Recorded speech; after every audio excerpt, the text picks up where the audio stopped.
Et là, les flics arrivent. Et je veux leur dire, ne vous en faites pas, c'est fini, je m'en suis occupé. Et là, les mecs me sautent dessus.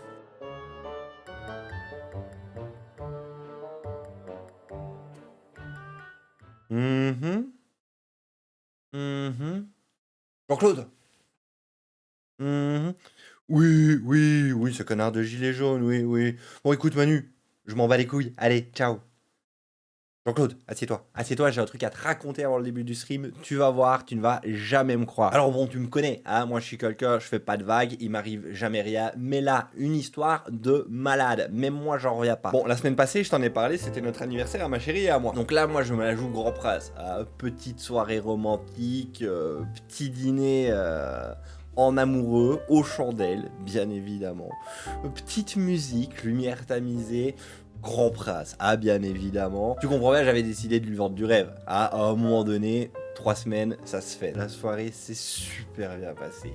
On s'est bouffé du regard pendant toute la soirée. Il y avait une tension sexuelle de fou furieux. Et je peux t'assurer que dans son regard, ça se voyait qu'elle avait qu'une seule hâte.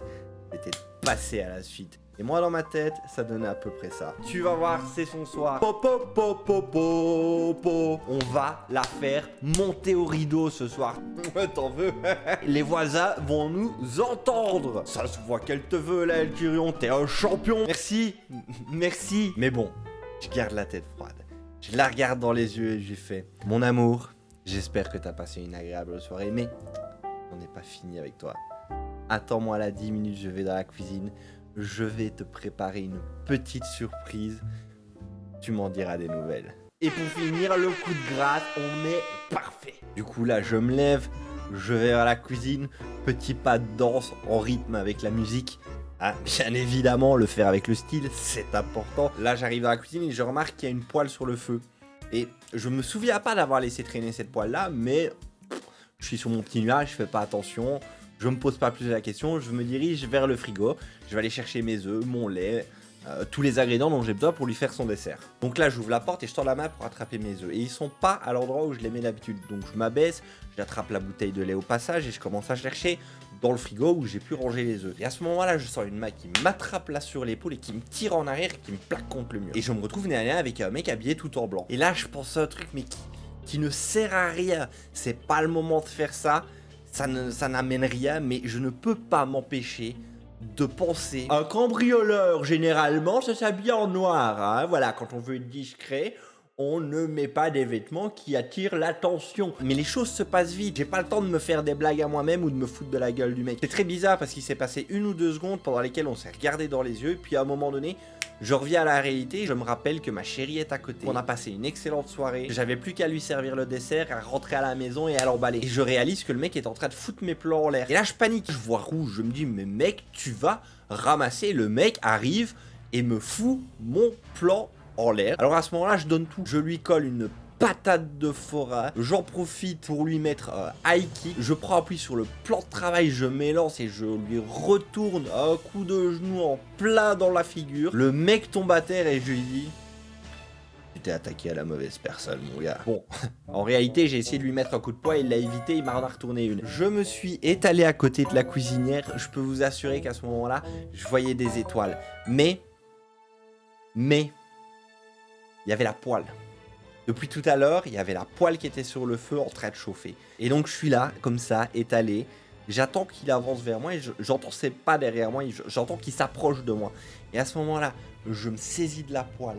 Je me retourne et je lui plaque dans la figure. Le mec tombe à terre directement. Le nez fracassé, il y avait du sang qui coulait partout à terre. Et je commence à lui mettre des petits coups de pied comme ça. J'ai les nerfs. Je vous rappelle, moi, à ce moment-là, je vois... Déjà je suis assommé, mais en plus de ça j'étais en colère, donc je commence à m'acharner sur lui au sol.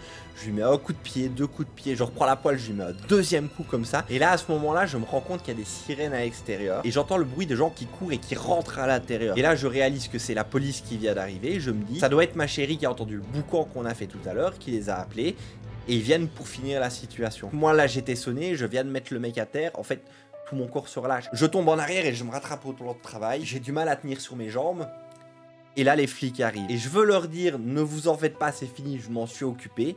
Et là, les mecs me sautent dessus. Ils me sautent dessus à 3, me plaquent au sol, me mettent les mains derrière le dos, comme ça ils me passent les menottes. Et là, mais moi je comprends pas, j'essaie de me débattre, je leur dis vous faites erreur, le cambrioleur c'est lui, il est à terre, je m'en suis occupé, je lui ai défoncé sa gueule, laissez-moi sortir, il faut que j'aille voir ma copine, elle est à côté, mais y a rien à faire, ils m'écoutent pas, ils appellent une ambulance pour le mec et moi ils m'embarquent. Pour résumer, ça commence sur une petite soirée romantique avec ma chérie où j'avais bien l'intention de faire des folies de mon corps, et ça finit dans un vieux cachot pourri avec les murs humides. Autant vous dire que j'ai connu mieux comme soirée, d'autant plus que je suppose qu'il n'y a pas vraiment besoin de t'expliquer que j'ai pas réussi à dormir. Il y a une petite fenêtre là comme ça, je vois le jour qui finit par se lever, et 1 ou 2 heures plus tard, c'est difficile de se faire une idée du temps qui passe dans ce genre d'environnement. Il y a un policier qui arrive et qui ouvre le cachot, il me dit prenez vos affaires, vos chaussures sont là, vous pouvez sortir. Et donc, je sors la gueule dans le cul, ah, vous imaginez bien, totalement dépité, le seum, hein, comme on dit dans le jargon.